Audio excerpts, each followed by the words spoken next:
Hi, this is John Barber from IDW Publishing. You are listening to the Geekcast Radio Network. You've just jumped inside the pull bag. Join TFG1Mike and the rest of the comic crew here at the GCRN as they make their great escape into comics. From DC, Marvel, and Image to IDW, Boom Studios, and Zenescope, we have everything right here. We cover things like Transformers, He-Man, superheroes, TMNT, and Radiant Black. Yeah, we have all that and so much more. It's all inside the pull bag here on the Geekcast Radio Network. So, without further ado, it's time to talk about the comics we're reading right now, here inside the pull bag. This is artist Josh Burcham, and you jumped inside the pull bag only on the Geekcast Radio Network. Hello and welcome to the Pull Bag. Actually, it's a Pull Bag and all things Transformers crossover. This is episode 408 of the Pull Bag. It will be episode 190 something for all things Transformers. I'm, of course, TFG1Mike. Joining me, as always, for the IDW Beast Wars comic series is Steve Megatron. Hello, sir. Hello. Yes, and we have Transformers Beast Wars number 3 here in AUTOBOTLY April 2021, Savage Landing Part 3, written by Eric Burnham, art by Josh Burcham, letters by Jake M. Wood, assistant editor is Riley Farmer, the main editor is David Marriott, and the supervising editor is Mr. Tom Waltz. Oh boy, we will talk about the covers at the end, folks, but the main cover A for this issue... Yikes, that's creepy. Yep. Tarantula's hungry.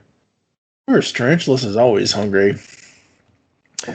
So, where we left off is that Nyx has been captured. And, yeah.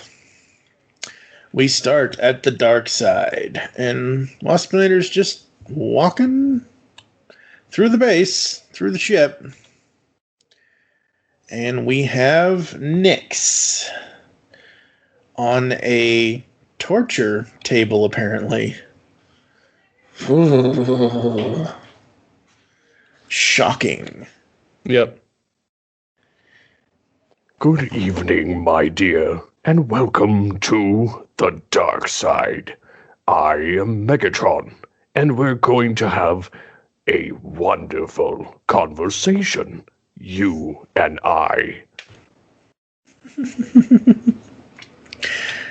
Thank you, Megatron, for that illustrious reading.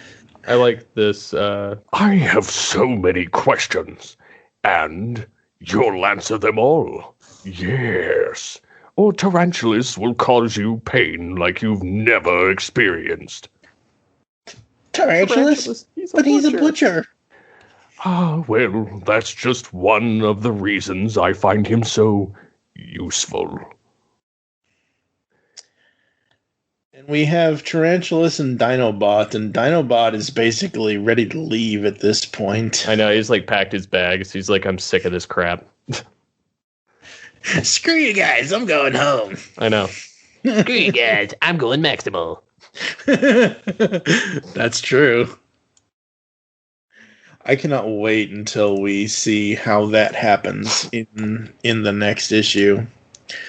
Meanwhile, over at the Axelon, the home base to the Maximals, we have Cheetor and Rat Trap and Rhinox, and Cheetor is worried about Nyx, and Optimus is trying to be the best leader that he could be, but, you know, the way Cheetor sees it is that they just can't seriously be suggesting they abandon Nyx. And I get it, Optimus is basically saying, hey, let's wait until morning, but she could be dead by morning. Pretty much.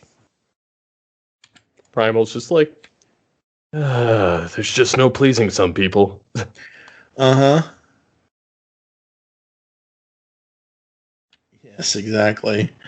And, you know, we have Rhinox and Optimus talking about the mysterious environment and how all of that's going to go. And how Rhinox is basically telling him, this is exactly the kind of adventure you wanted. Well, maybe a little bit. Did I make the right call? I think all things considered, you were right to hold off until morning.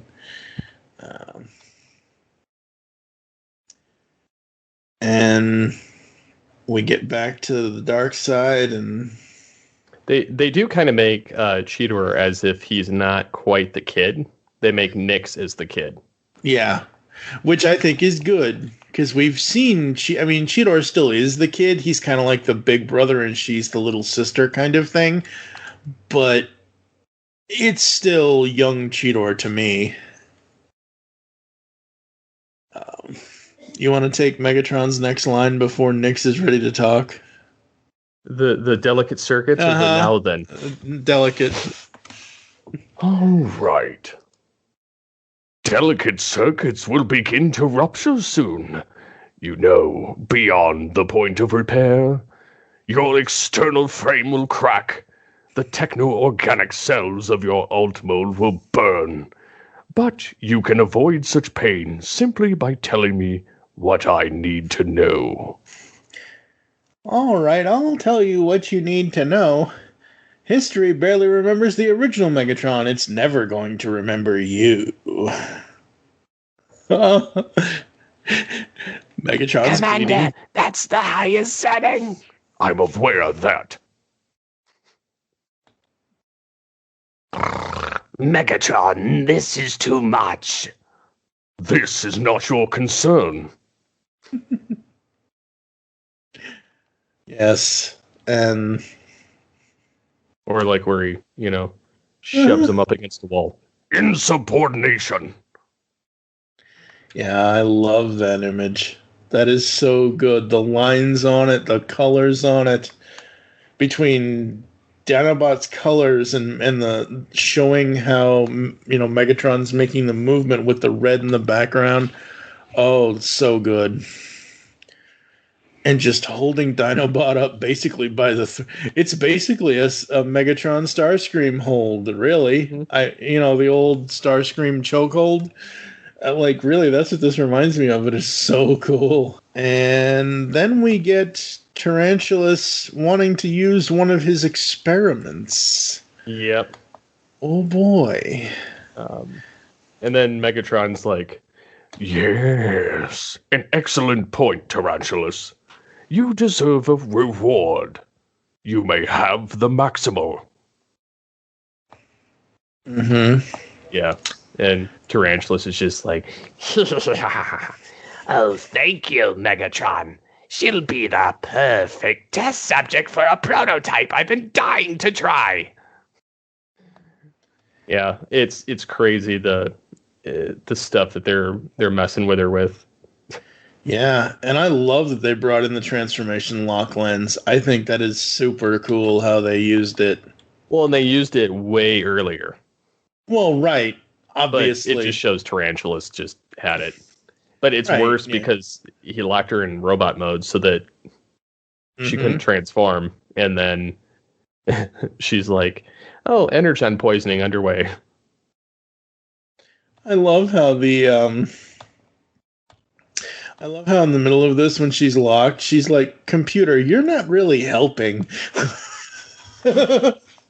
I just think that is so cool. And again, the visuals, the colors, and I know people are going to complain about the backgrounds not being so much, but if you look at the panel where Tarantula says you won't even be able to go into life-saving stasis when the energon poisoning takes root. Okay, so starting with that panel, you see the night sky around him, you see his little tentacle things off to the left and right. You see a split screen of Nyx basically trying to free herself, and then her running away, and you see the mountains and the ground and whatever. Again, I don't think right now the backgrounds, as beautiful as they are not something that should be the focus. That's what Josh is doing here in this panel where Tarantula says, can't go that way, not that way either, and she's trying to run away. You look at this page, we have all these blast effects, red lines around her. You got the mountains in the background, you got one of the two moons above her, and the night sky. I think that's a perfect perfect image of a background for showing a character trying to escape. Well, and then I love the fact that,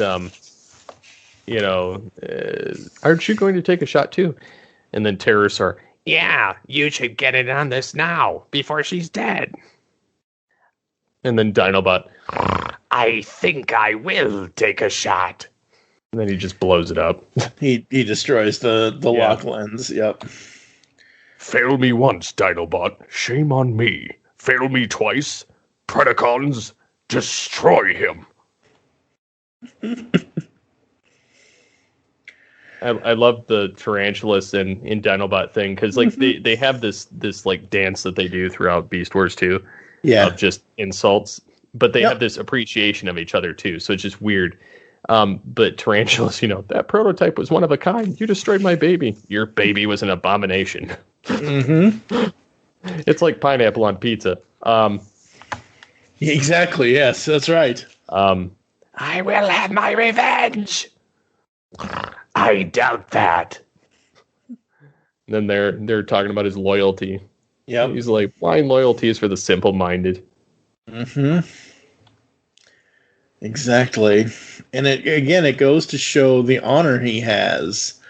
And poor Waspinator, he didn't do nothing. I know, he just got elbows in the face, though. Yep. But Dinobot, I also respect my enemies. There is no honor in torture. Yeah.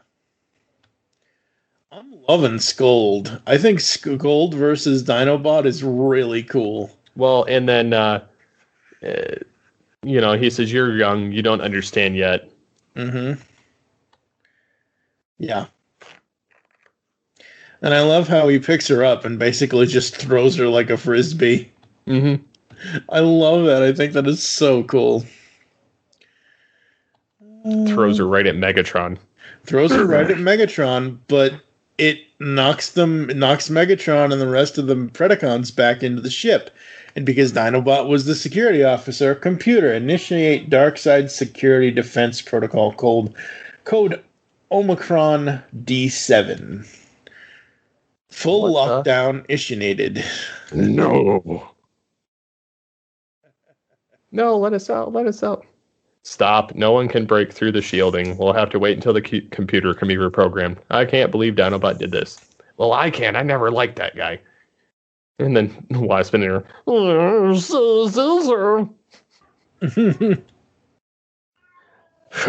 I'm almost impressed with Dinobot's treachery. His execution was flawless. But this ship will not keep him safe from reprisal for long. My Predacons, I swear this when I get my hands on Dinobot. Well, you're going to see another flawless execution. Dun, dun, dun. I was like, there's no more? Okay, so we mentioned in this Autobotly April in episodes 406 and 407 for the pullbag, respectively, that the trades for the main ongoing Transformers series at IDW currently are too long. This is not... It's not... Like, I'm hooked. I'm ready. I just wish it wasn't another month until... Like, I wish it was, like, next week that we could get issue 4. But again, I get it. Monthly comics... It gives the artist time to prepare. It gives, scripts and whatever. And who knows? Maybe Eric and Josh have, done this in advance and they have things that are, ready to go. Maybe they're not working on them right. I don't know. Who knows? But I love what Eric is doing with the story. I love this last panel with Megatron with the Energon bleeding out of his eyes. Or just having the red blood marks or whatever it is on his eyes. I love the colors between the black, the red, and the purple. I think that is absolutely cool as hell. I love that this issue mainly focused on the Predacons. Like, the first two issues focused on, setting it up. Setting up their transition to prehistoric Earth.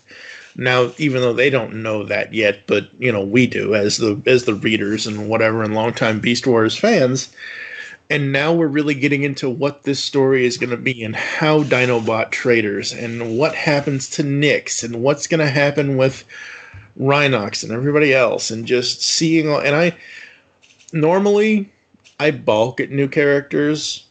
I can actually remember and know who these new characters are versus some of the new characters that are in the main ongoing that is separate from this, obviously. But like seeing Scold and seeing Nyx and just seeing everybody here, just I'm digging it so much. I'm loving what he's doing. Yeah. And between Burnham on the writing and Josh on the art, it's so good. So good. Yeah, I can't believe it. It's just I have so much fun reading these. I'm like, dang it, now I gotta wait for the next one. Hey, keeps us going.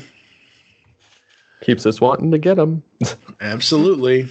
For good reason. Yup. The art by Josh Perez, the cover RI, that's one of my favorites for this issue. Yeah, the Josh Perez retail incentive cover was really, really cool. And then, of course, you have a Back to the Future comic at the end. Yeah, it's Back to the Future #1. It's a free ash can. Transformers Back to the Future #1. So it's the crossover. And I think that trade is coming out soon. I think it was 4 issues for that crossover. I could be wrong, but most likely it was 4 issues. So yeah, very, very cool. What would you rate number 3 for Transformers Beast Wars from IDW 0 to 5? I got to give it another 5. It was pretty strong in storytelling and character development. Same here. It's a 5 all around. It is so good. Absolutely love it. This has been episode 408 of the Pull Bag, folks. Coming up on the show, this kind of concludes Autobotly April. It was a short Autobotly April this year. But coming up next, I've got an Origins episode with my new buddy Donovan Morgan Grant. We talk about a lot of his stuff and how he got into comics. Coming up in May, we've got Batman White Knight Von Freeze and Batman Curse of the White Knight with Edward and Kendra the Hales. Also coming up in May, we've got episode 411, 411. So that's going to be a special episode. We've got Beast Wars number 4 at episode 412, and then Radiant Black numbers 3 and 4 at 412.5 for the Pull Bag. Make sure you tune in this summer to our top 100 Transformers characters countdown, because by the time this podcast airs, the deadlines to submit lists will be over. So we are doing top 100 Transformers characters here at the Geekcast Radio Network. It'll be syndicated on multiple shows, the main GCR feed, All Things Transformers, TFG1, and other feeds as well. Anything you want to say before we get the heck out of here and prepare for May of 2021? No, I think that's it. Awesome. Where can the people find you online, sir? On the Twitters at SCP21. I'm at TFG1Mike. You can hear all the other network information in the closing of the show. Make your great escape into comics, and we will catch you next time here inside the Pull Bag. Diecast construction. It's a lost art. You've just heard the latest episode of The Pull Bag, the GCRN's first comic review and discussion podcast. There are several ways to get in touch with us and leave feedback for the show. You can visit the website, geekcastradio.com, where you can comment on the episode and all of our different podcasts. You can rate and leave a review for the show on iTunes. Be sure to leave us feedback. Become a fan of us on Facebook, facebook.com/thepullbag. Send us an email, feedback at geekcastradio.com. Follow us on Twitter at thepullbag and at geekcastradio. So until next time, make your great escape into comics and unleash the geek in you.